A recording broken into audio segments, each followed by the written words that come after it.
Live mula sa TV5 Media Center Reliance. Kasama ang buong puwersa ng News 5. Ito ang 28th KBP Golden Dove Awards at 13th Makatao Awards Best TV Newscast. Frontline Pilipinas! Dalawang pamilya natabunan ng landslide sa Sarangani sa gitna ng hagupit ng habagat at bagyong Inday. 10 ang patay. Sa Mindanao naman, rumaragas ang baha ang nararanasan. Umapon ang tubig sa ilang ilog. Meron pang nasirang tulay at kalsada. News 5 Exclusive. Flood control project sa Mindoro na noong Marso pa dapat tapos, hindi pa rin mapakinabangan. Paano yan ngayong posibleng bumaha roon? Habagat nagpapaulan sa halos buong bansa habang ang buntot ng bagyong Inday dagdag perwisyo sa Northern Luzon. Ang update ihatid ni weather frontliner Alvin Pura. Sabol sa CCTV. Tangke ng LPG sumabog, mag-ina nalapnos. Abiso naman mga kapatid, singil sa kuryente, tataas na naman ngayong buwan. Mga may lehitimong reklamo sa electric bill, hindi raw puputulan ng Meralco. At eto na nga, Kareel magbabalik teleserye. Pasabog daw ang papel sa Someone Someday.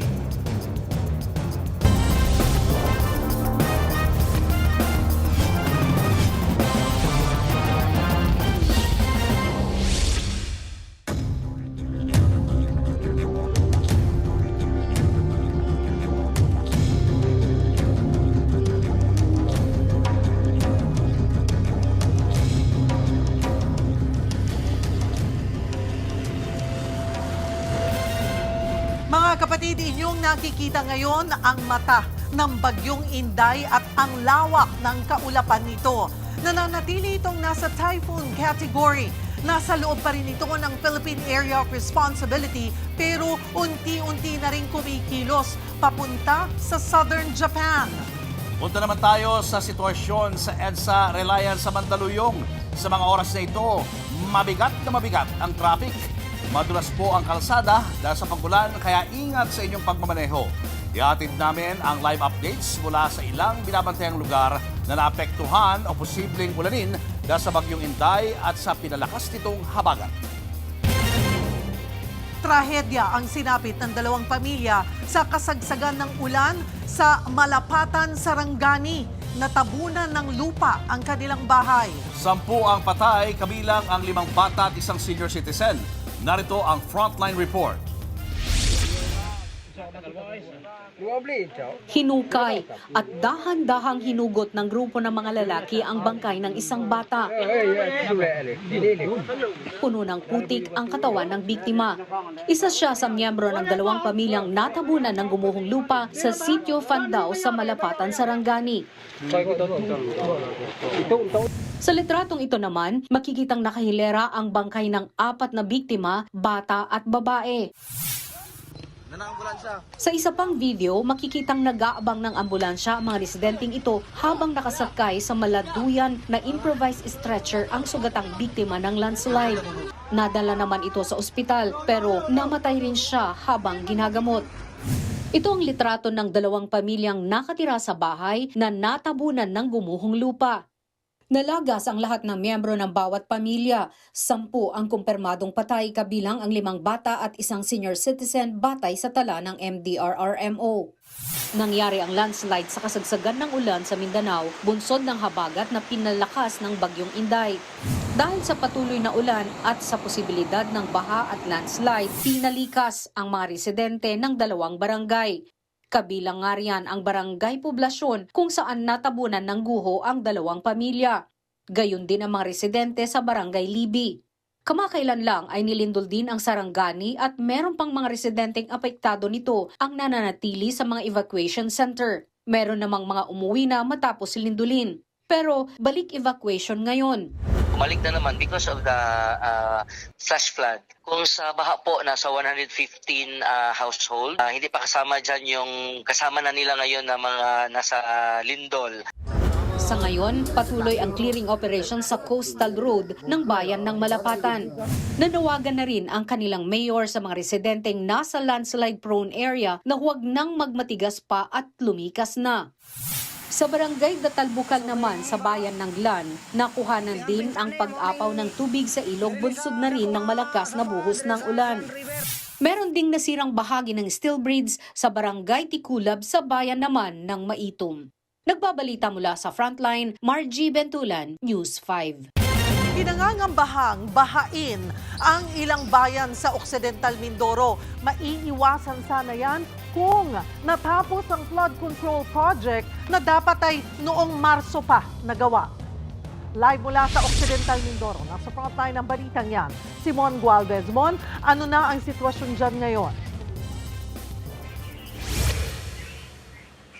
Cheryl, mahigit 1 oras nang binabayo ng malakas na hangin at ulan itong malaking bahagi ng bayan ng San Jose dito sa Occidental Mindoro. Actually, nagsimulang maramdaman yung mga pag-ulan na yan kanina pang umaga sa ilang bahagi ng probinsya. At tama ka, makakatulong sana ng malaki itong mga flood control project para maiwasan yung isa sa malaking problema dito sa probinsya na mga pagbaha oras sa umaapaw yung kanilang mga ilog dito sa lugar. Ang problema, yung isa sa eksklusibong napuntahan naming proyekto, hindi pa rin tapos yung construction hanggang sa ngayon kahit na nung Marso pa sana yung target completion date.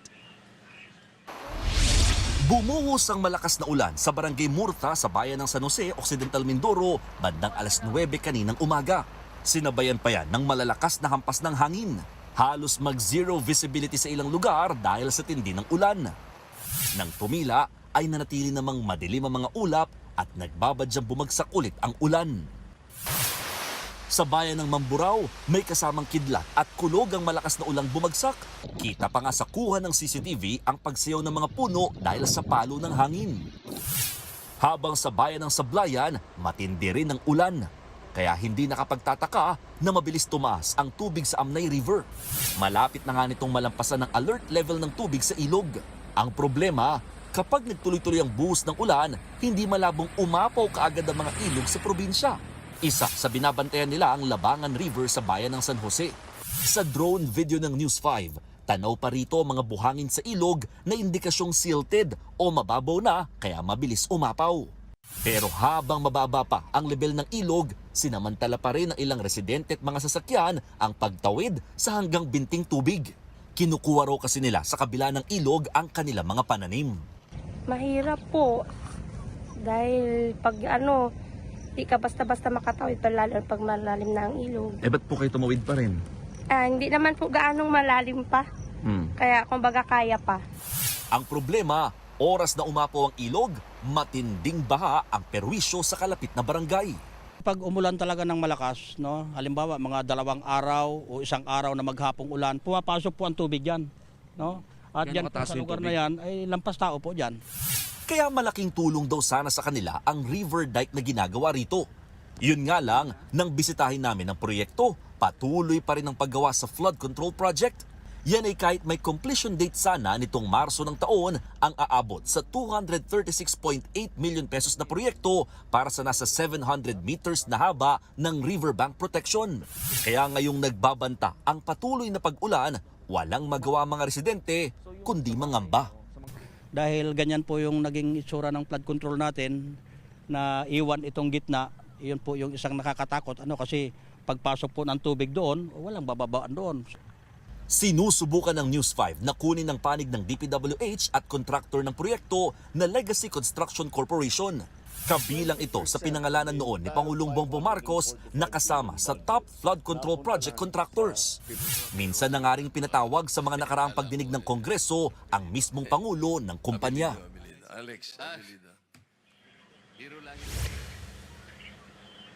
Cheryl, bagamat wala pang formal na pahayag ang DPWH tungkol sa usapin, ang sabi nila ay aalamin daw ng ahensya sa kontraktor kung baka may valid reason kung bakit na-delay ang proyekto. Maaari do kasing nakaapekto yung lagay ng panahon o yung pagtaas din ng presyo ng produktong petrolyo. Bagay na may adjustment naman daw or leeway na pinapayagan. Pero ito ay hindi pa talaga formally sinasabi ng DPWH at wala pa rin talagang pahayag ang mismong kontraktor sa naturang issue, no? Samantala, ang isang problema dito sa Occidental Mindoro, oras na magtuloy-tuloy itong malakas na buhos ng ulan, ay pati na rin yung mga island barangay ay maaaring maapektuhan. Gaya na lamang dito sa bayan ng San Jose, meron silang 11 na tawid isla na barangay dahil aabutin lamang ng 5 araw yung kanilang food supply pag nagkataon. Cheryl. Mon, sinabi mo no, na yung deadline sana noong River Dike ay March. Pero it's already June, so 3 months na. Pero nasabi ba sa'yo kung kailan pa huminto yung trabaho nitong contractor dyan sa River Dike na yan? Baka matagal naman na nakatenga. Ang sabi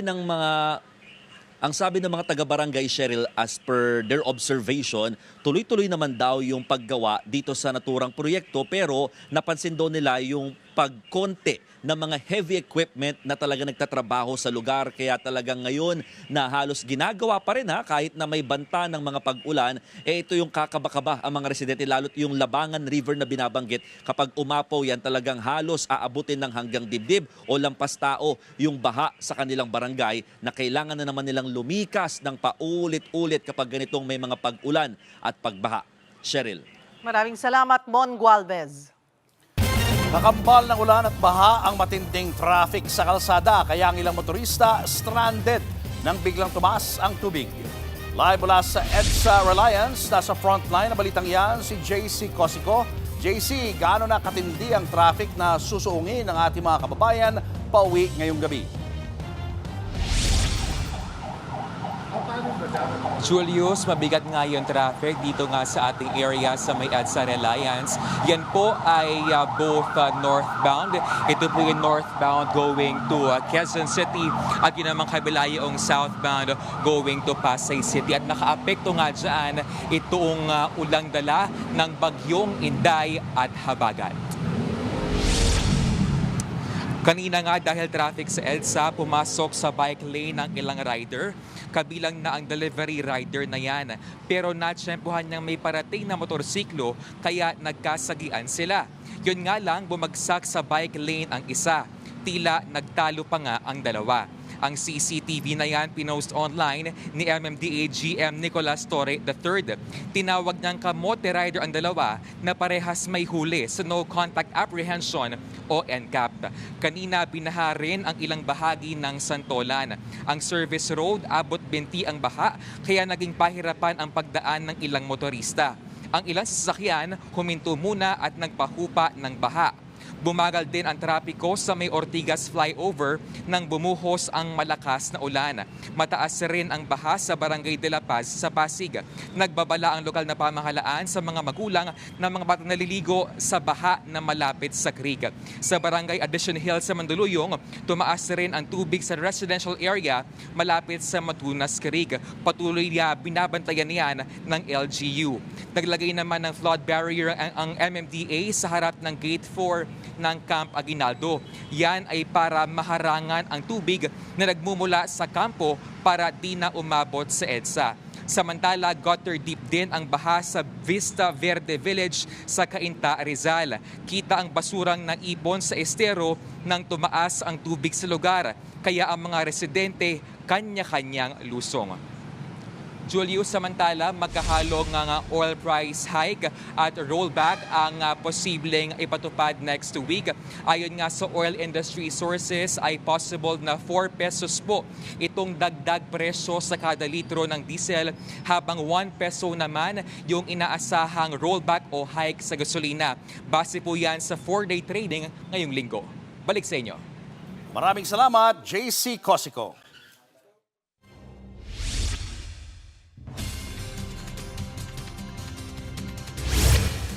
Mga kapatid, bahagyang humina ang bagyong Inday pero hindi ibig sabihin hindi na tayo makakaranas ng maulang panahon. At para sa update sa lagay ng panahon, kasama natin ang ating weather frontliner Alvin Pura. Alvin, nasaan na ang bagyong Inday? Gaano na ito kalakas at paano pa rin ito makakaapekto sa ating panahon? Yes, Ma'am Yeng, itong bagyong Inday nga ay pinakamalapit na dito sa ating landmass ngayong araw na ito at unti-unti na yung lumalayo sa ating bansa.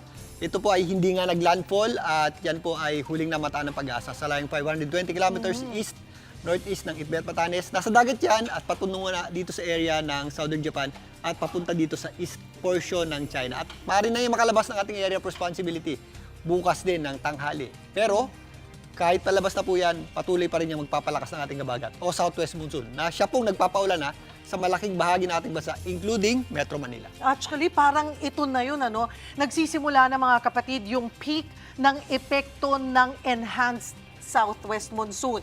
Kasi may binanggit ka noong nakaraang araw na pag ang lokasyon ng bagyo ay nasa somewhere here, di ba? Tama? Ay doon talaga niya mas hihilahin yung ating hanging habagat, Alvin? Yes, Ma'am Yeng, yung ating bagyo nga ay kapag napupunta dito sa itaas na bahagi ng ating bansa, dito sa general area na ito, ito yung ating critical area para sa Metro Manila and Luzon. Nagsimula na yung ating habagat or nitong mga nakaraang araw pa, nagpaulan na yan sa Mindanao dahil nandito po yan sa baba, yung ating axis ng habagat ay galing dito. Since nandito na yan doon sa ating tinatawag na critical area, mula dito sa, gagawa tayo ng straight line mula Northern Luzon at Southern Japan. Etong general area na yan, kapag nandyan yung ating bagyo, yung ating hangin ay tumatawid sa Metro Manila at mga karating lugar nito. Kaya natin nararamdaman ngayon yung parang pinaka-epekto ng habagat sa atin. Although humina yung hatak ng habagat dahil humina ang bagyong Inday, is magpapatuloy pa rin tayong makaranas ng mga pagulan at mga thunderstorms dulot ng ating habagat. Nakita na natin yung mga ilang report katulad ng mga kapatid natin sa Mindoro. Pero dito tayo sa Metro Manila at sa western sections ng bansa ay wala pang masyadong reported na tuloy-tuloy yung mga pag-ulan pero makapal na talaga ang ulap. So ano ba, nagpipeak pa lang ba yung epekto ng habagat sa mga, sabi mo kasi pinakadelikado yan sa mga nasa western sections ng Luzon? Yes, Ma'am Yang, inaasahan natin na hanggang ngayong weekend, kahit na nga palayo itong bagyong si Inday sa ating bansa, is magpapatuloy ang epekto ng habagat dito sa Metro Manila. So, nagsisimula pa lang ito ngayong araw na ito. Kung mapapansin nyo, kaninang umaga medyo maaraw pa. Yes, Nung tanghali ay medyo naging maulap tayo at ngayon yung hapon nga, bigla tayo nagkaroon ng mga intermittent o yung manaka-naka nating pagulan at magpapatuloy pa yan ngayong weekend. At sa kabilang dako, Ma'am Yeng, nababawasan naman na yung mga pagulan dito sa Mindanao dahil nga umakyat ang bagyong Inday, umakyat din yung direksyon ng ating hangin dito po sa western section ng ating bansa. Nababawasan yung ating mga pagulan sa Mindanao, lalong-lalo na sa linggo, pero maintain pa rin po yung epekto ng habagat sa western section ng Visayas at western section ng Luzon, including Metro Manila by weekend. Tomorrow, Sabado. Kasi nung mga unang araw ay sinasabi natin the peak is Friday. Pero mukhang medyo na-delay ng konti yung peak ng habagat. So bukas ay malakas pa rin ang mga pagulan ng aasahan sa ang mga probinsya, yung mga dapat maging alerto at dapat maghanda. Yes, Ma'am Yeng, ang binabanggit nga natin nung nakaraan is magsisimula yung ating mga pagulan ng habagat ng Biyernes at magpapatuloy ng weekend. At posible pang mas lumakas ngayong weekend nga kahit na nasa labas na ng ating area of responsibility ang Inday. Yun yung ating misconception na kapag wala na tayong bagyo is wala na rin tayong mga pagulan. Pero dahil nga habagat ang nagpapaulan sa atin, magpapatuloy pa rin po yung ating mga pagulan sa western section ng ating bansa.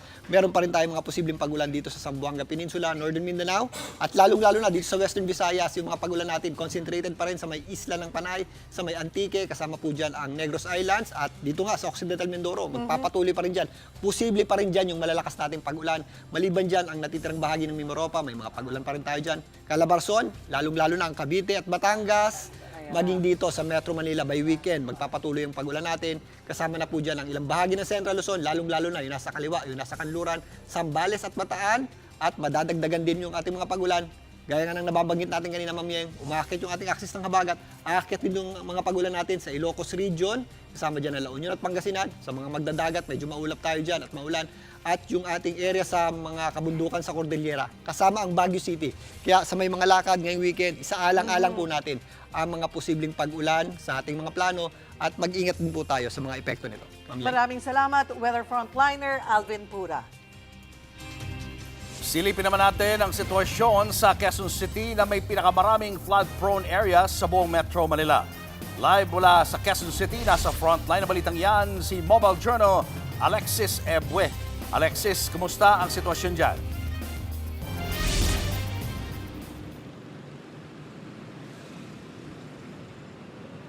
Julius, tumigil na nga ang ulan dito at humupa na ang baha dito sa ilang bahagi ng Quezon City.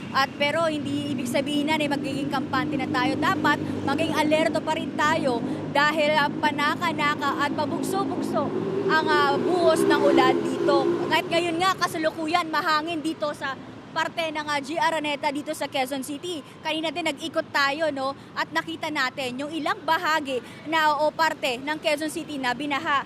Gaya na lang sa biyak na pato sa Quezon Avenue, dahan-dahan ng mga dumaraang motorista at meron pang napapatigil bago ang kanilang sasakyan. Pagdating naman sa bahagi ng Quezon Avenue underpass, halos mag-zero visibility na. Bandang alas 2:30 na, tumigil ang buhos ng ulan pero baha sa ilang kalsada. Gaya sa C5 Libis kung saan umabot sa gutter deep ang tubig. Ganyan din ang sitwasyon sa may NS Amoranto at sa kanto ng D. Tuazon at Quezon Avenue. Binaha rin kanina sa Arneto, Cubao.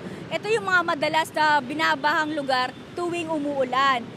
Nitong nakaraang buwan lang ay personal na inspeksyon ni Pangulong Bongbong Marcos kasama si DPWH Secretary Vince Dizon ang bagong ayos na drainage system na bahagi ng pangmatagalang programa kontra baha. Sa pamamagitan ng bagong high-capacity drainage system, mas magiging mabilis daw ang daloy ng tubig patungo sa San Juan River na inaasahang makabawas o makakabawas sa pagbaha sa isa sa mga matagal ng flood-prone na lugar sa Metro Manila.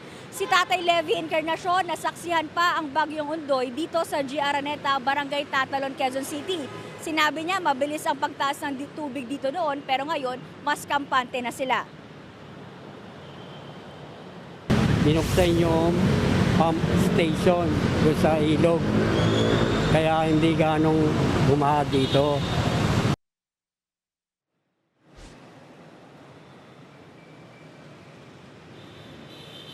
Julius, kasalukuyan nga, ito yung sitwasyon ng daan dito sa G. Araneta sa Barangay Tatalon, Quezon City. Kanina, bandang alas 4 pasado, meron ngang gutter deep doon sa bandang kanan ng linyang ito, kaya iniiwasan yon ng mga motorista. Kaya itong kaliwang bahaging ito, dito nagkaroon ng build up ang trapiko. Pero ngayon makikita natin na nagagamit na ang dalawang linya dahil mabilis humupa ito sa tulong din ng high capacity na drainage system. Ayon to sa mga residente yung nakausap natin dito sa Barangay Tatalon.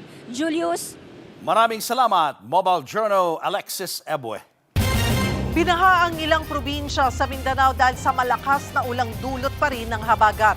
Sa Maguindanao del Sur, pinaghahanap pa ang isang matandang lalaking inanod sa ilog. Narito ang Frontline Report. Rumaragasa ang tubig sa ilog na ito sa Buldon, Maguindanao del Norte kaninang umaga. Dulot ito ng malakas na ulang dala ng habagat. Sa lakas ng agos, halos maabot na rin ng tulay sa Barangay Arato. Kaya pinayuhan ang mga residente sa gilid ng ilog na mag-antabay sakaling kailangan na silang ilikas. Sa bayan naman ng Dato Sinsuat, malakas na agos din ng tubig mula sa bundok ang naranasan sa Barangay Tapian. Inanod tuloy ang ilang materyales at nauka ang bahagi ng ginagawang tulay sa lugar.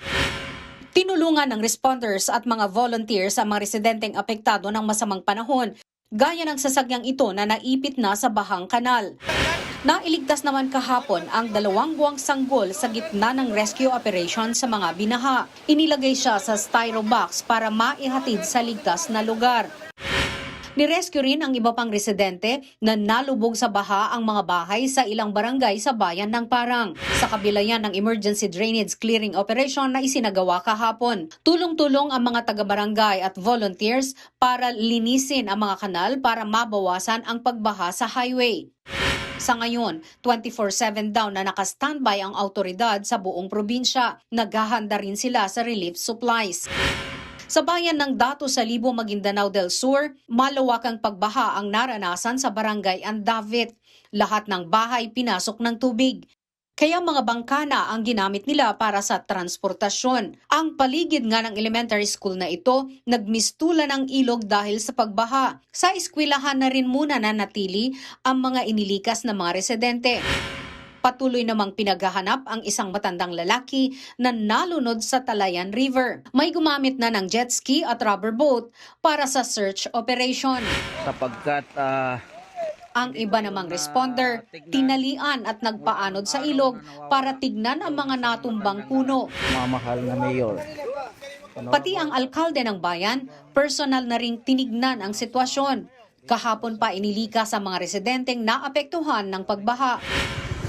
Sa Cotabato, nauka at gumuho naman ang bahagi ng concrete guard gutter na ito sa barangay Lawili, Alyosan. Bumigay raw ito dahil sa paglambot ng lupa, bunsod ng malakas na ulan. Isa sa ilalim pa ito sa inspeksyon para matukoy ang tunay na sanhi ng pagguho. Pinag-iingat naman ang mga motoristang dadaan sa lugar. Sa Malaybalay City, Bukidnon kahapon, isang residente ang napaulat na nasawi matapos lumusong at anurin sa baha, habang ang higit 200 pamilyang inilikas nananatili muna sa mga evacuation center. Nagbabalita mula sa Frontline, Margie Bentulan, News 5. Panandalian lang ang ulang naranasan sa Metro Manila, pero ilang lugar ang binaha agad. Live mula sa Maynila, nasa frontline ng balitang yan, si Gary De Leon. Gary, ano-anong paghahanda ba ang ginawa dyan para hindi nga agad tumaas ang tubig? Cheryl, sa pagbuhos nga ng ulan dito sa Maynila dahil sa bagyong Inday at Habagat, iilang kalsada lamang ang nakaranas ng gutter deep na baha. Kaya tulad na lamang ng kalsada dito sa aking likuran, dito sa Espanya, Manila, kanina may baha dyan, pero agad ding bumalik sa normal ang kalsada. Uulan, titigil, uulan ulit, at titigil na naman. Ganyan ang panahon ngayon sa Metro Manila. Pero kahit panaka-naka ang ulan, gutter deep agad ang baha sa bahagi ng Taft Avenue na papuntang Quirino Avenue. Ang resulta, traffic. Habang sa bahagi naman ng Taft Avenue sa Pedro Hill at Escoda Street, kung dati lubog yan sa baha, ngayon kinakaya pa nito ang panaka-nakang ulan. Nakatulong dyan ang inaayos na kalsada sa tapat ng Philippine General Hospital o PGH. Isa pang nakatulong para hindi agad tumaas ang tubig ay ang sinasagawang declogging operation kanina ng DPWH sa Taft Avenue. Ang mga tauhan naman ng MMDA nagkasa ng clearing operations. Tinanggal ang gato machine na idinikit sa poste. Pati ang mga yero at tambak na nakahambalang sa kalsada, pinagtatanggal. Meron pang motorsiklo at kotseng nakaparada ang tinow. Tinikitan din ang mga may-ari ng sasakyan. Isinagawa yan para iwas disgrasya na, iwas traffic pa, at hindi abala sakaling bumaha. Sa kabila niyan, nakaantabay na rin ang response team sa Valenzuela City. Inilatag dito ang mga gagamitin ng Disaster Risk Reduction and Management Office para sa rescue operations. Naka-full alert na rin ang iba't ibang tanggapan sa Las Piñas. Nagkaroon din ang pagpupulong ang DRMO ng naturang lungsod para matiyak na agad silang makakatugon sa anumang emergency. Nakahanda na rin ang mga ambulansya, rubber boat at iba pang gamit pang rescue. Sa Pasay City naman, nagsagawa ng declogging sa mga drainage ang LGU bago pa man umulan. Nagputol pa na mahahabang sanga ng puno na posibleng bumagsak. Tiniklop rin ang mga billboard. Nag-imbak na rin sila ng relief goods. Ang Department of Social Welfare and Development na mahagi na ng 4.7 million na food packs at relief supplies sa buong bansa. Nakahanda na rin ang mga ito sa mga DSWD warehouse, gayon din sa mga pantalan. May laman na ang mga yan na ready-to-eat foods, hygiene kits, family packs na may mga damit at women-friendly at child kits. Ang DSWD po ay meron pong mga relief prepositioning agreements with local government units. Ibig pong sabihin nito, nagagamit ng DSWD yung mga warehouses po no, ng mga LGUs.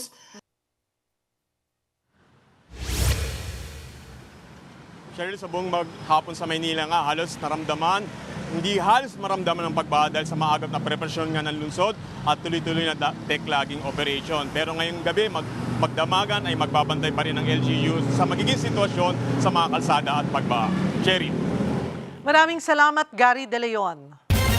Sa ibang balita naman, sugatan ang 3 residente nang biglang sumabog ang isang bahay sa GMA Cavite. Ang pagsabog dulot ng sumingaw na tangke ng LPG na nasa pool sa CCTV. Narito ang Frontline Report.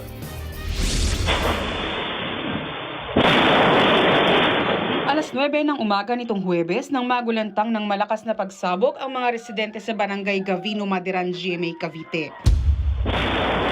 Sa kuha ng CCTV mula sa isang bahay, kita ang pagtalsik ng mga yero at iba pang gamit sa kalsada. Sinundan niya ng pagsigaw at pag-iyak ng mga residente. Ang ilang kapitbahay napalabas at napatakbo sa takot. Maya-maya, isang lalaking walang suot na pangitas at punit-punitang short ang naglakad mula sa lugar kung saan may sumabog. Ilang residente pa ang makikitang lumabas mula roon. Ang babaeng ito nanginginig pa sa takot habang inaalalayan palayo sa lugar. Ayon sa barangay, sumingaw na tangke ng maliit na LPG ang sanhi ng pagsabog. Isang gasolito lang siya, gasolito, yung maliit na tangke. So, ang nangyari, nagkaroon siya ng singaw, bali nag-evaporate yung gas, tapos yung parang naipon yung gas doon sa loob ng bahay nila. And then meron pong mga nakasindi na ilaw or appliances, parang nag-trigger siya dahil doon sa init ng ilaw or kung sumabog. Walang nasawi pero 3 ang sugatan kabilang ang mag-inang nakita sa CCTV. Nagtamo sila ng lapnos sa iba't ibang bahagi ng katawan. Kasalukuyan silang nasa ospital at nagpapagaling.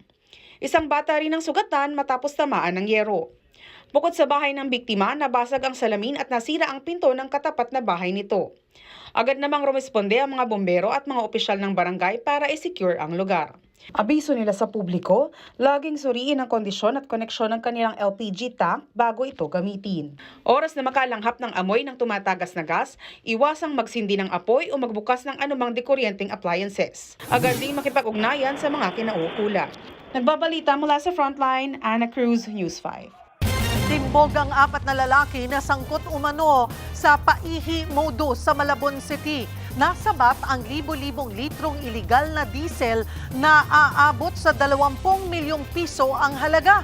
Nasa frontline ng balitang yan si Mobile Journal, Alexis Ebue.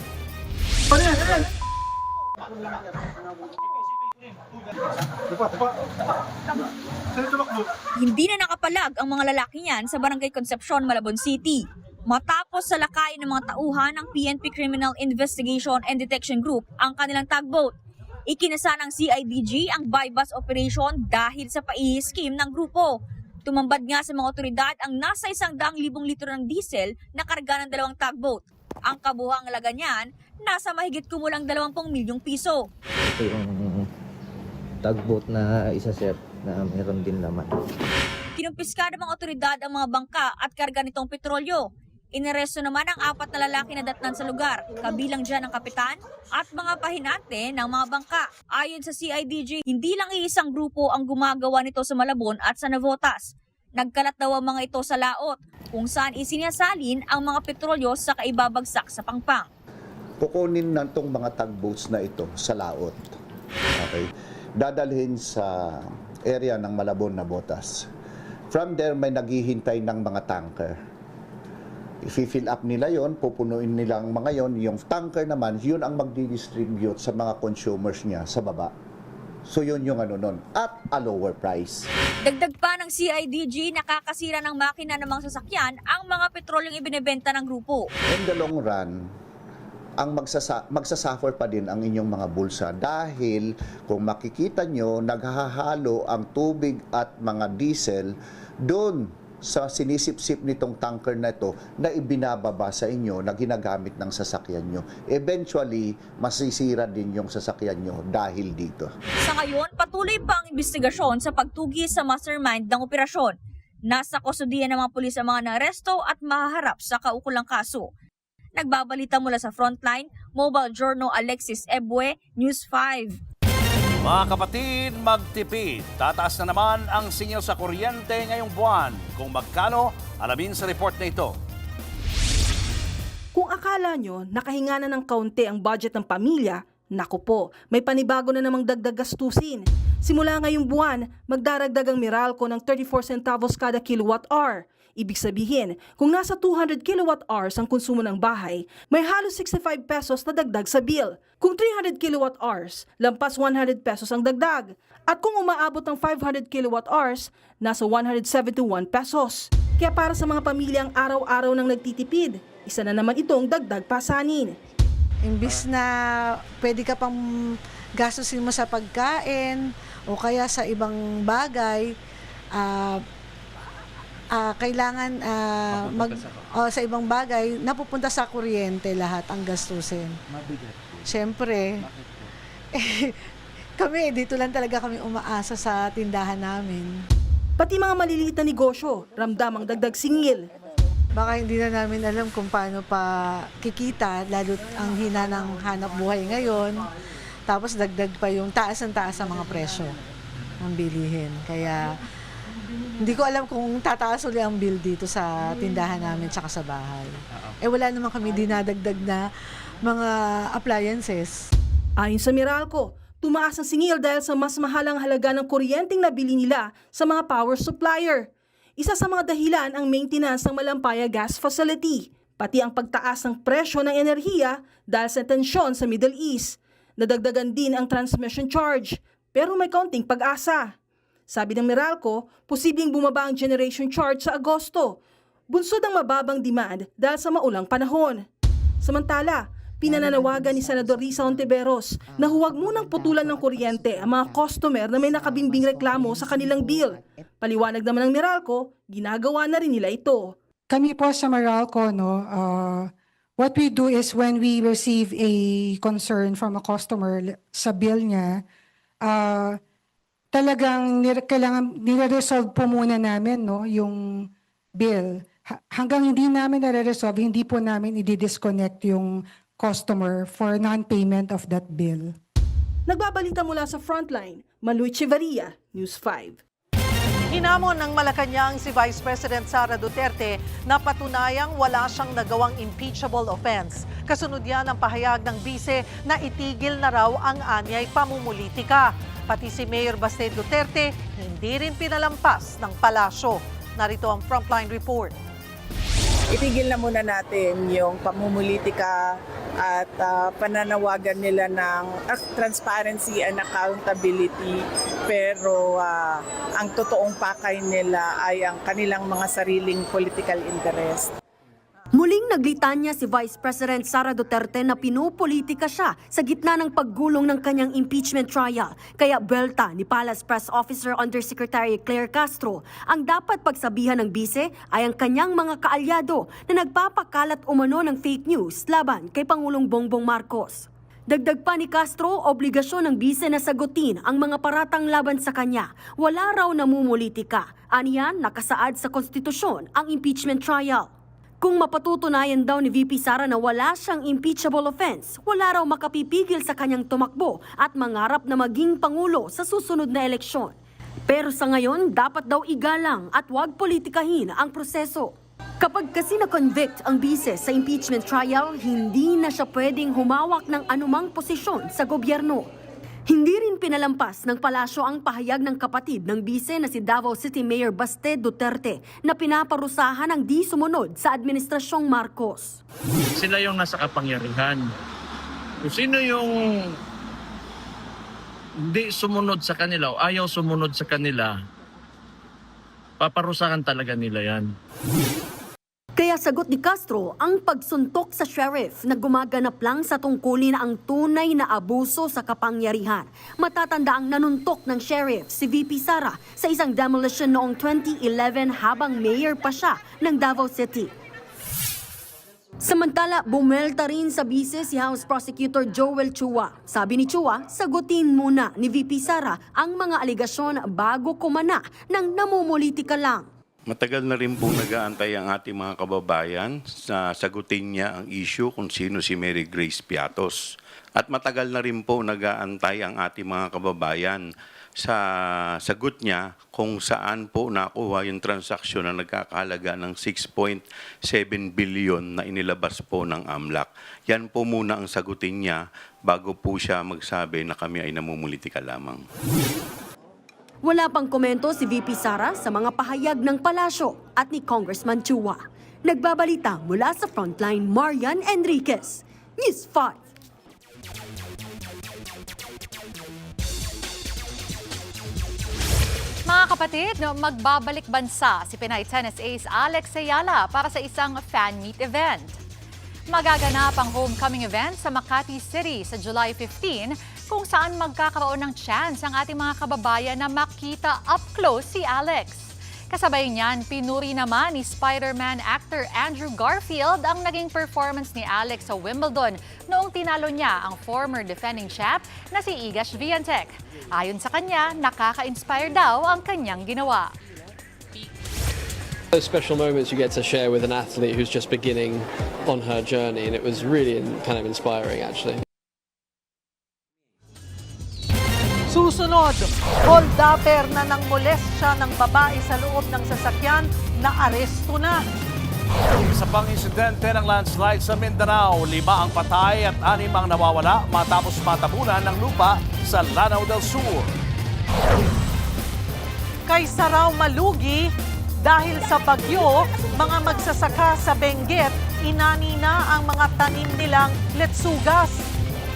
At bagyong Inday na may international name na Bavi, pinag-aantaan na rin sa Japan at Taiwan. Abangan ang lahat ng yan sa pagbabalik ng Frontline Pilipinas.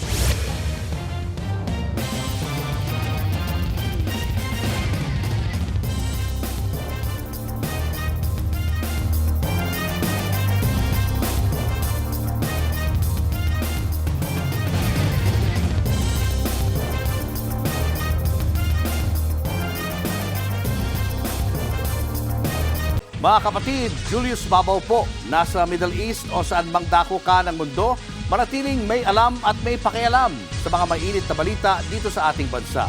Simulan po natin ang bawat araw sa tuloy-tuloy na balitaan sa Frontline. Mag-follow at mag-subscribe sa social media pages ng News 5.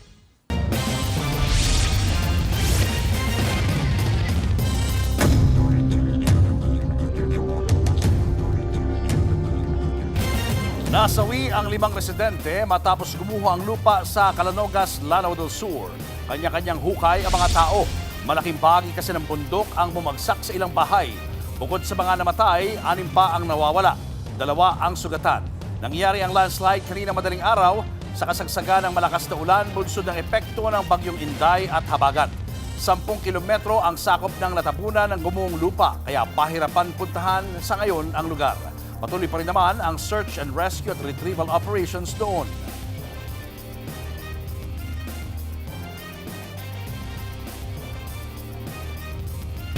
Sa mga kapatid nating pauwi na ngayong maulang Biyernes, traffic na po sa EDSA.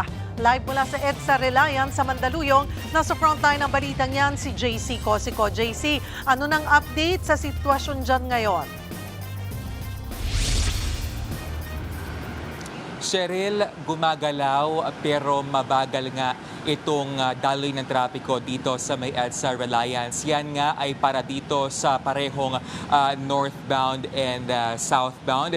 Ito yung going to Quezon City. Yun namang kabila ay yung papunta ng Pasay City. Yun pong nasa leftmost lane ng inyong screen.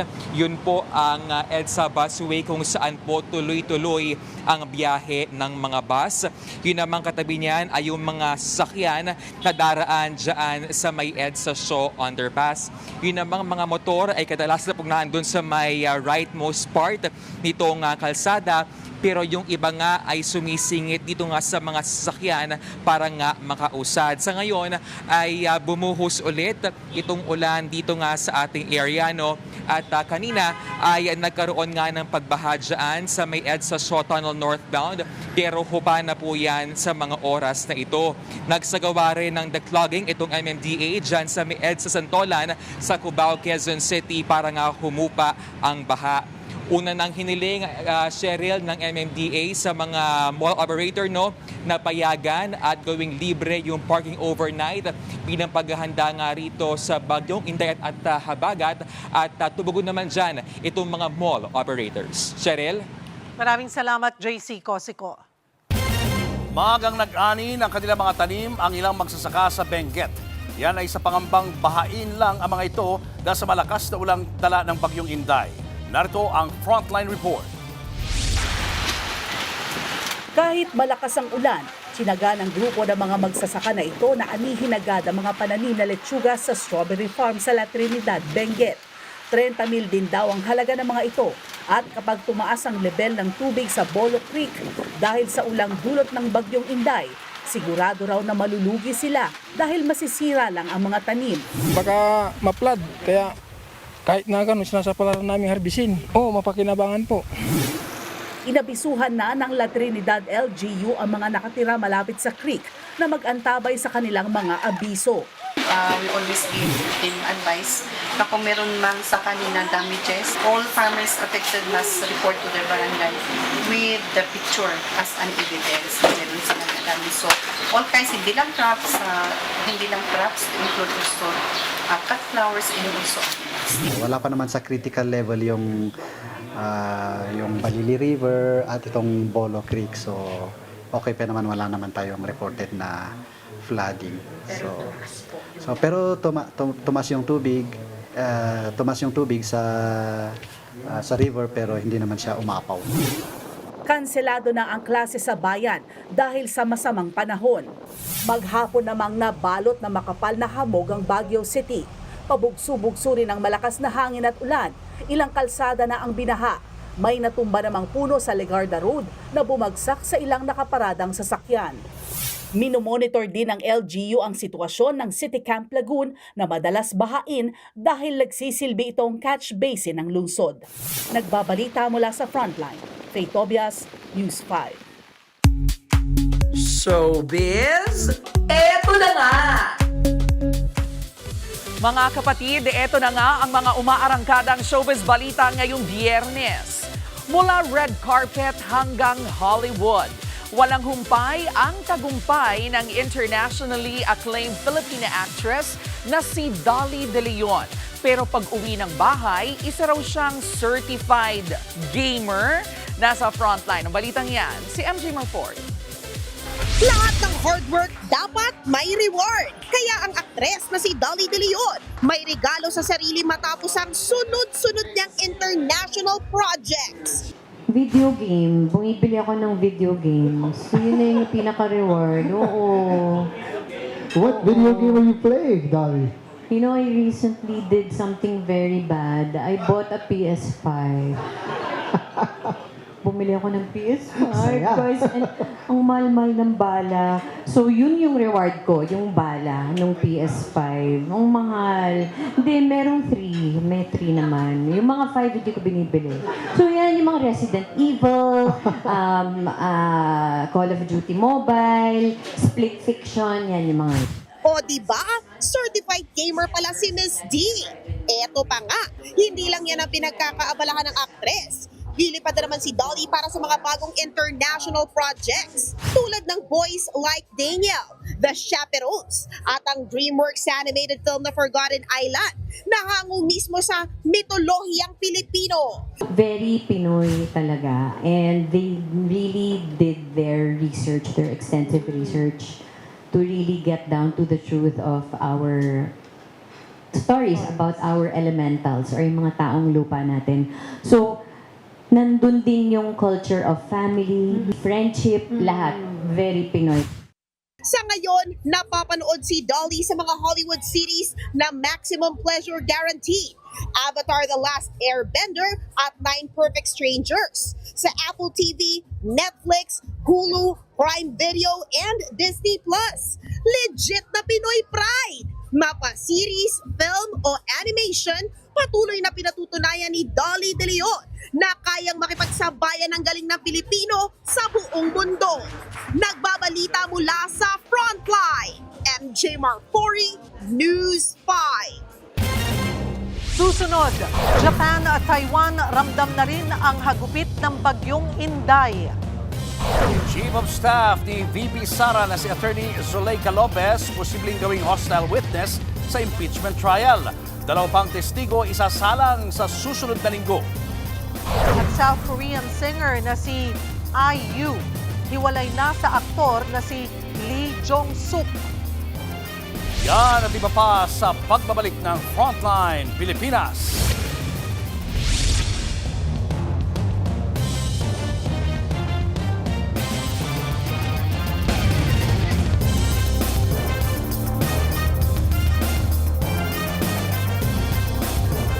Mga kapatid, Julius Babaw po. Nasa Middle East o sa amang dako ka ng mundo, manatiling may alam at may pakialam sa mga may init na balita dito sa ating bansa. Simulan po natin ang bawat araw sa tuloy-tuloy na balitaan sa Frontline. Mag-follow at mag-subscribe sa social media pages ng News 5.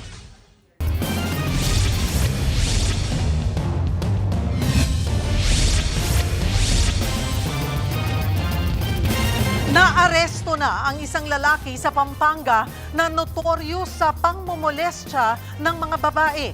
Ang mga nabiktima nito humarap din sa mga pulis. Narito ang Frontline Report. So, aming dinarapit sa kaso. Inaresto ng mga otoridad ang lalaking yan kahapon sa parking lot ng isang mall sa San Fernando, Pampanga. Wanted siya sa panghuhold up at pangmomolestya sa isang babae sa loob ng sasakyan sa Angeles City. Ayon kay Police Brigadier General Jess Mendez, gumugulong ang operasyon sa pagtugis sa suspect. Nung idulog kahapon sa programang Wanted sa radyo ang kaso ng mga biktima. The whole day, na-interview pa nga ako nung kay Senator Tulfo. Hindi ako makapagsalita kasi ongoing talaga yung operation namin. Almost the whole day yesterday, natatrack na namin siya. Dagdag pa ng hepe, walang piyansa umano ang warrant ng suspect. Dahil ilang beses na itong naglabas-masok sa kulungan dahil sa parehong krimen. Ngayong araw, humarap sa mga pulis ang 3 babae at magulang ng batang biniktima nito. Ang isa sa kanila, balot pa rin ng takot sa ginawa sa kanya ng suspect. Ngayong nahuli siya, anong feeling mo? Mas kampante ka na ba? Mas nabunutan ka na ba ng tinek? Nakakampante naman po ako ng konti, pero po, gabi-gabi pa rin po kasi ako hindi makatulog kasi feel ko hindi ako safe. Panawagan naman ng biktima sa viral dashcam video. Gusto ko sana ma-recover yung cellphone niya kasi most of the victims, meron po siyang video and then photos. Siyempre po, natatakot din po sila pag lumabas po, may minor po. Gusto po namin ma-delete. Mahaharap ang suspect sa patong-patong na reklamo. Iniabot na rin ng mga pulis ang reward money sa impormanteng tumulong sa kanila. Nagbabalita mula sa Frontline, Margie Bentulan, News 5. Inaasang maglalandfall bukas ng umaga sa Japan ang Typhoon Bavi na kilala ring bilang Bagyong Inday. Sa gitna ng maulang panahon, ilang residente na ang nagla-last minute grocery shopping bilang paghanda. Ang ibang shop maaga nang nagsara habang isang turista ang kinailangang magstay ng ilang araw matapos kanselahin ang biyahe sa Pantalan. Sa Taiwan naman, kahit wala pang ulan, itinipon at tinali na ang mga sasakyang pandagat. Inaasahan kasing aabot hanggang 200 kilometers per hour ang lakas ng hangin na posibleng maging sanhi ng mga malalakas na alon. Ito rin ang pinakamalaking bagyong tatama sa lugar.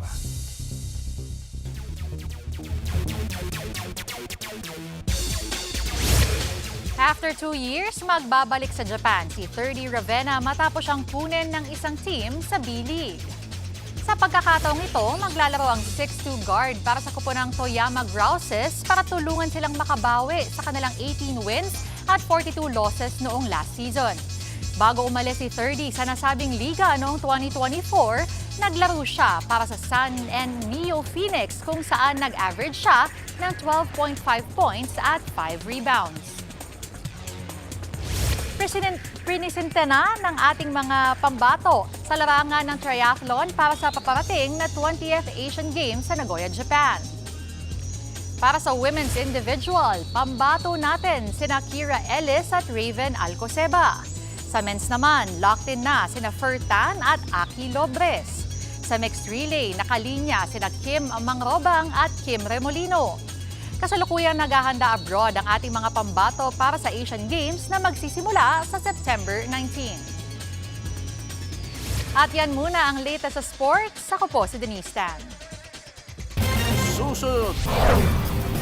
3 testigo kabilang ang Chief of Staff ni VP Sara balak isalang sa impeachment trial sa susunod na linggo. At ilang Chinese scholars nanindigan na parte ng China ang Batanes sa pamagitan ng Taiwan. Tutok lang mga kapatid, magbabalik pa ang Frontline Pilipinas.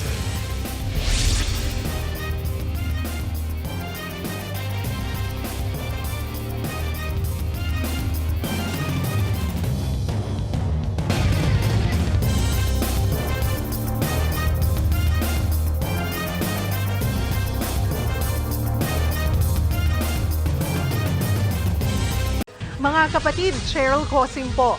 Nasa Estados Unidos, Canada o saan mang dako ka ng mundo, manatiling may alam at may pakialam sa mga mainit na balita dito sa ating bansa. Simulan natin ang bawat araw sa tuloy-tuloy na balitaan sa Frontline. Mag-follow at mag-subscribe sa social media pages ng News 5.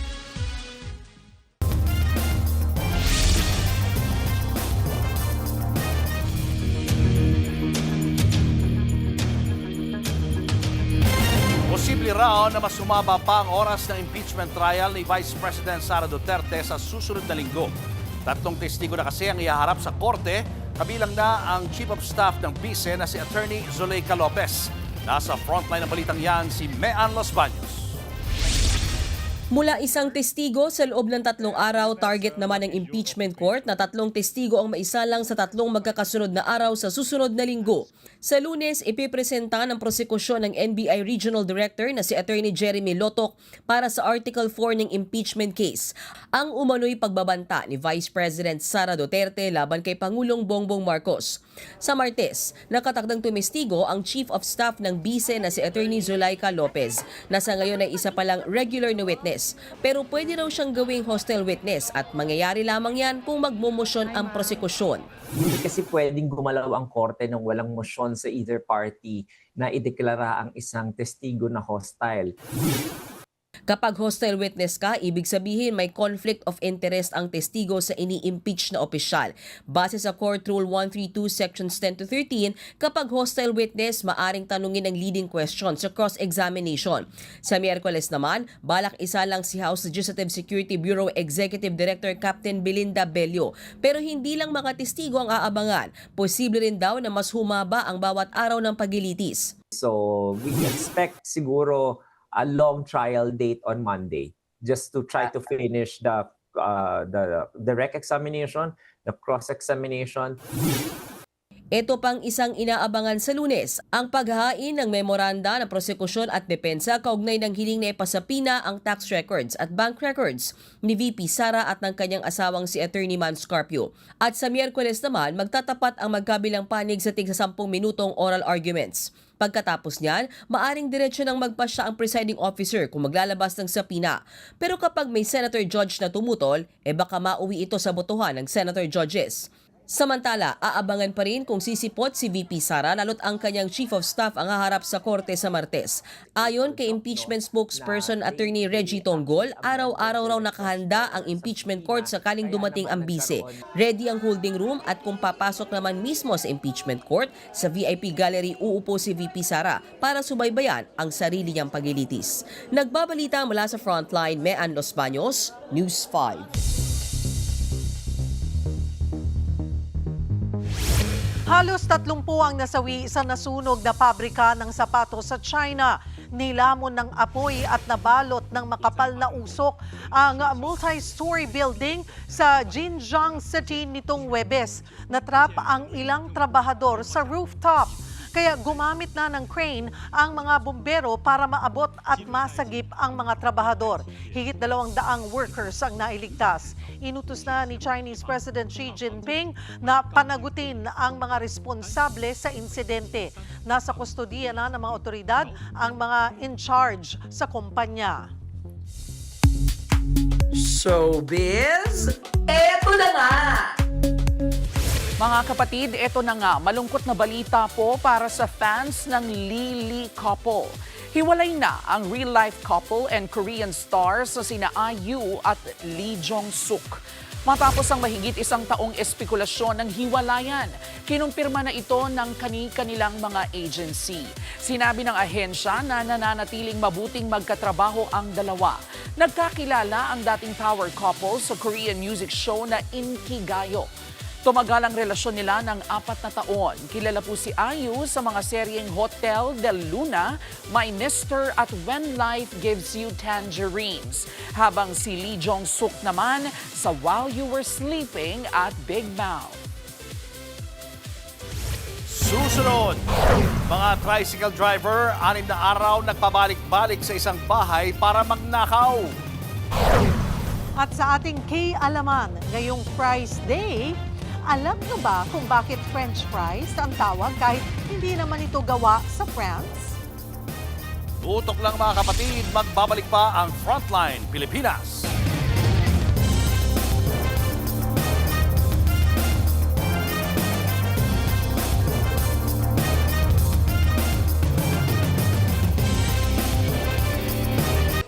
Mga kapatid, Cheryl Cosim po. Nasa Estados Unidos, Canada o saan man dako ka ng mundo, manatiling may alam at may pakialam sa mga maiinit na balita dito sa ating bansa. Simulan natin ang bawat araw sa tuloy-tuloy na balitaan sa Frontline. Mag-follow at mag-subscribe sa social media pages ng News 5.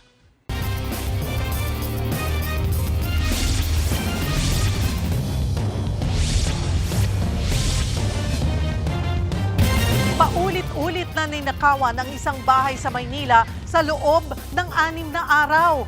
2 suspect na mga tricycle driver ang naaresto na pero ang kasabwat nila hinahanap pa. Nasa frontline ng balitang yan, si Nina Ong Pauco. Sa kuhang ito ng CCTV, makikita ang lalaking nagtakip ng plywood sa gate ng isang bahay sa Sampaloc, Maynila. Nang makahanap ng tiyempo, lumusot siya sa maliit na butas sa ilalim ng gate para magnakaw. Sa kuha sa ibang araw, makikitang bumalik sa lugar ang suspect na isa palang tricycle driver. May kasabwat pa siya na kapwa tricycle driver. Inulit niya ang panloloob sa bahay habang nagsilbing lookout ang kanyang kasama. May pagkakataong pang nag-aabutan ng mga nakaw na gamit ang dalawa.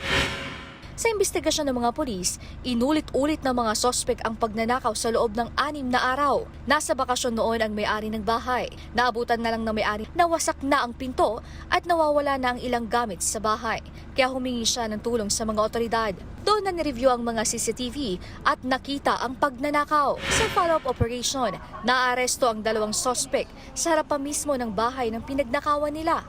Based doon sa investigation, pinaparadahan nila ng tricycle yung harap ng gate ng complainant. So, purposely para siguro hindi mapansin na pumapasok sila doon. And then, nanakawin na nila yung mga gamit palabas.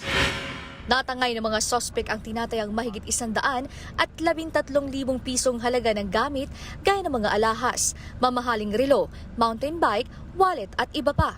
Nabawi sa isa sa mga sospek ang jewelry box pero wala nang iba pang gamit. Umamin ang isa sa mga sospek sa pagnanakaw at may kasabwat pa raw sila.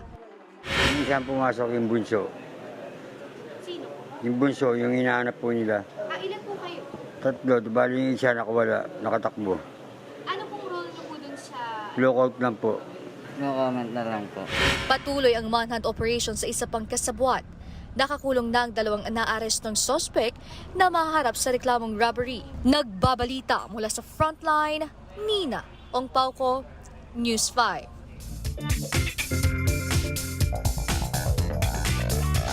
Mga kapatid, it's Friday and it's Fries Day. Ang tanong, bakit nga ba French fries ang tawag kung hindi naman ito siguradong galing sa bansang France? Isa nga po yan sa mga debate sa food history.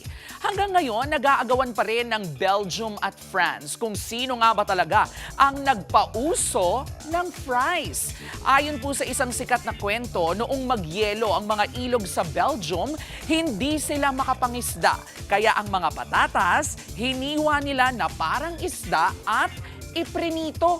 Pero kung Belgium nga, bakit French ang fries? Noong World War I, nakatikim daw ng fries sa mga sundalong Amerikano sa Belgium.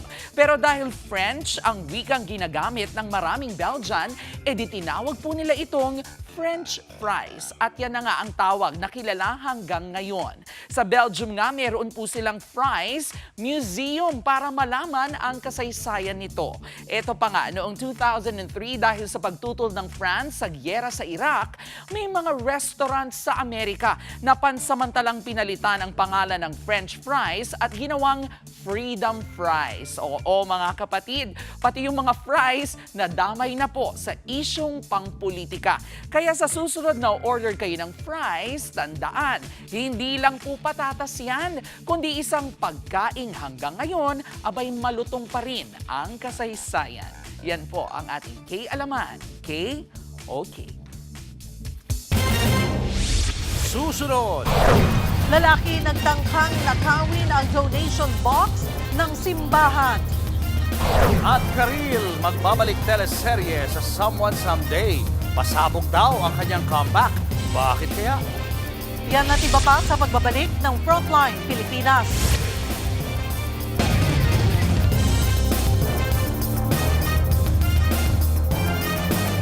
Mga kapatid, Julius Babaw po, nasa Middle East o saan mang dako ka ng mundo, manatiling may alam at may pakialam sa mga mainit na balita dito sa ating bansa.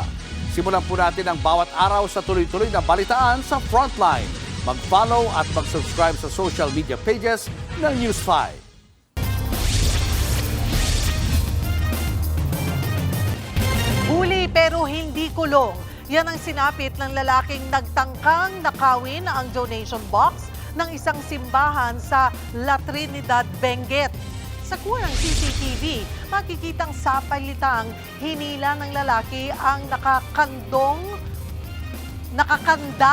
donation box. Pero sa kabila ng malakas na puwersa sa paghila rito, epic fail si Kuya. Kaya sumibat na lang ito na parang walang nangyari. Bagaman hindi raw ito ang unang beses na may nagtangkang magnakaw sa simbahan, hindi na balak ng pamunuan na magsampa ng kaso laban sa lalaki. Ayon sa kanila, ipagdarasal na lamang nila ito. Pumalag ang ilang opisyal sa pahayag ng Chinese scholars na extension daw ng kanilang bansa ang Batanes. Ayon kay Retired Justice Associate Justice Antonio Carpio, lahat na lang daw ay inaangkina ng China. Nasa frontline ng balitang yan si Mobile Journal Fatima Baduria. Ilang araw bago ang ika-10 anibersaryo ng makasaysayang Arbitral Award na iginawad sa Pilipinas sa West Philippine Sea, iginiit sa isang symposium sa Jinan University ng China noong June 30 na ang Batanes ay extension daw ng Taiwan at pagmamay-ari ng China. Pero banat ni Defense Secretary Gilberto Teodoro sa isang conference, paglabag sa international law ang ginagawa ng China. Dapat talaga strong ang pushback natin dyan kasi number one, hindi lamang ito labag sa international law, hindi labag sa ating saligang batas, kundi labag sa normal na pag-iisip ng tao.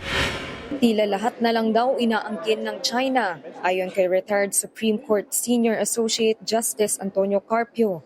Kaya hamon ni Carpio sa China, why don't they bring that issue to the International Court of Justice? So there will be a definite ruling.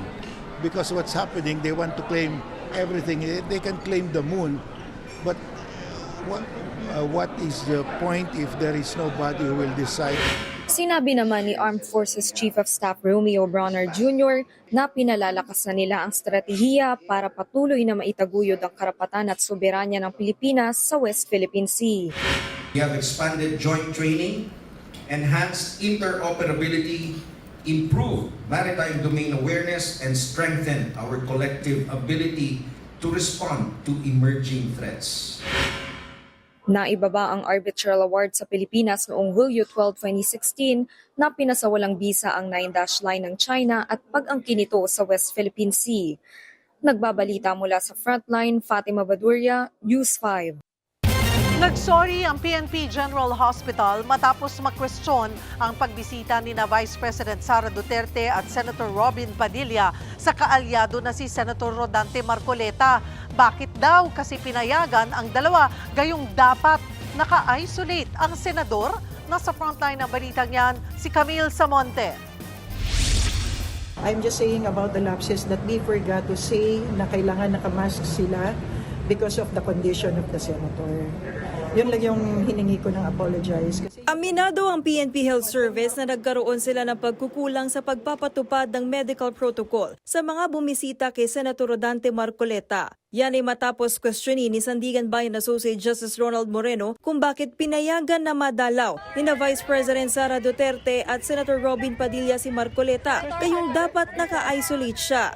Dinala sa PNP General Hospital si Marcoleta dahil sa paninikip ng dibdib at alta presyon matapos maaresto para sa kasong plunder. Lumabas din sa pagsusuri na may mild pneumonia at degenerative disc disease ang senador. Nilinaw ng Sandigan Bayan na hindi nila tinututulan ang pagbisita kay Marcoleta, pero ipinunto nitong isang communicable disease o nakakahawa ang pneumonia. Base sa mga litrato na lumabas sa media, walang suot na face mask si Padilla nang bumisita sa ospital kahapon. Martes naman nang dumalaw ang bise. Only the Vice President went inside. Limited talaga ang pwedeng pumasok sa loob. But is she wearing a face mask? During that time, I believe wala. Ang CIDG daw ang nagdedesisyon kung sino ang papayagang bumisita sa 72 anyos na senador. Paliwanag ng ahensya, nagpaalam at nakipag-coordinate sa kanila sina VP Sara at Padilla. Pinayagan daw nila ang dalawa dahil ito ang request mismo ni Marcoleta at ng kanyang pamilya. Ang daming gustong pumasok, but dalawa lang yung napayagan. Yes, sir. Okay? Ang daming gustong pumunta, friends, other relatives, yung mga supporters niya. But again, on the part of CIDG, we see to it that may restriction dun sa visitation niya at limited time lang.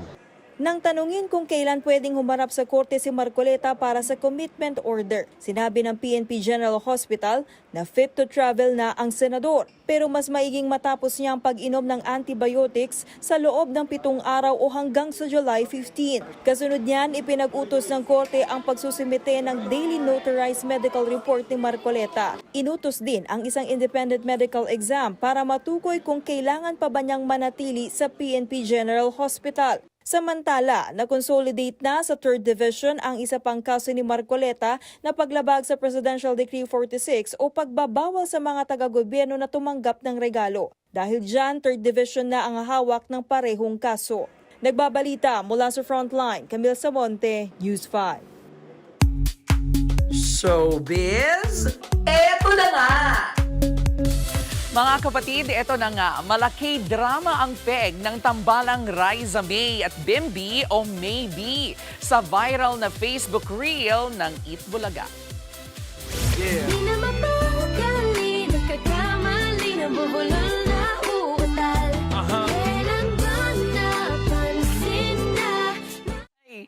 O di ba may pair na pala ang workout ngayon? Di kaya practice na yan para sa wedding? Dahil ito pa nga sa pagrampa ng mga Dabber Cats host, kinakiligan din ang tila nagbagong apelyido ni Riza May. Hi mga Dabber Cats! My name is Riza May Dizon Coangco Aquino. Ito pa nga, mas bubongga pa ang powerful cast ng inaabangang serye na Someone Someday. Dahil may pasabog daw na role dito ang actress, singer at TV host na si Karil. Nasa frontline ng balitang yan, si News 5 entertainment correspondent Von Delinari. Patok na patok online ang trailer ng Someone Someday. But there's more to that. Bukod sa pagbabalik teleserye ito ni Catherine Bernardo, James Reid at Maha Salvador, ito rin ang comeback sa paggawa ng serye ni Karil matapos ang ilang taon. It's been a while and it's always exciting. Super excited, yeah. Minsan kasi may mga pagkakataon na hindi ko lang siya nagagawa because of schedule. So ito yung one of those beautiful timings na parang it's meant, yeah. Si Kay, pasabog daw ang role. Ano kaya ang kinalaman ng karakter niya sa buhay ng mga karakter ni Catherine, James at Maha? Well, yung role maganda and I can't really talk about it so much because spoiler yeah, parang hindi rin siya kasali dun sa mga pinapakita. So I'm imagining it's like a big surprise. Exciting! Pero habang hinihintay pa ang sorpresang role ni Karil sa Someone Someday, may theater treat ulit ang aktres. Dahil siya si Mrs. Bucket sa Charlie and the Chocolate Factory, the new musical sa The Theater sa Soler. Ginagampanan niya ang role ng maalagang nanay ng pangunahing karakter na si Charlie. Ayon kay Karil, naging challenging daw ang role na ito. Ito pa yung mom na ang daming pinagdaanan. Ang hirap niya talagang hukayin. Abangan sina Karil with Catherine Bernardo, James Reid at Maha Salvador sa Someone Someday sa TV5. Nagbabalita mula sa Frontline. Von Belinario, News 5. At yan nga po ang ating mga showbiz update at K-Alaman ngayong Biyernes. Happy weekend mga kapatid. Ako po si Jervy Wrightson. Keep safe, stay dry mga kapatid. Maulan na nga at ang traffic. Yan, magbaon kayo ng pasensya. Sobrang traffic talaga, lalo na sa EDSA. Parang may hugot ka. Oo, butik na ako di makaabot. Totoo lang ha. Ang lalim ng hugot mo. Oo. Oh, humugot ka ulit pa uwi naman.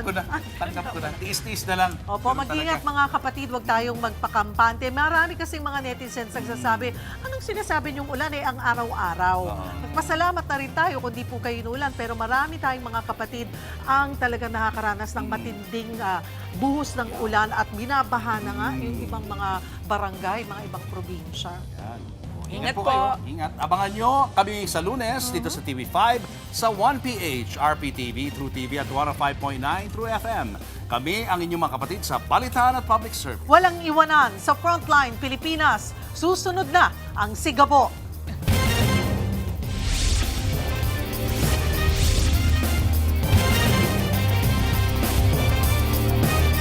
Mga kapatid, Cheryl Cosim po. Nasa Estados Unidos, Canada o saan mang dako ka ng mundo, manatiling may alam at may pakialam sa mga mainit na balita dito sa ating bansa. Simulan natin ang bawat araw sa tuloy-tuloy na balitaan sa Frontline. Mag-follow at mag-subscribe sa social media pages ng News 5.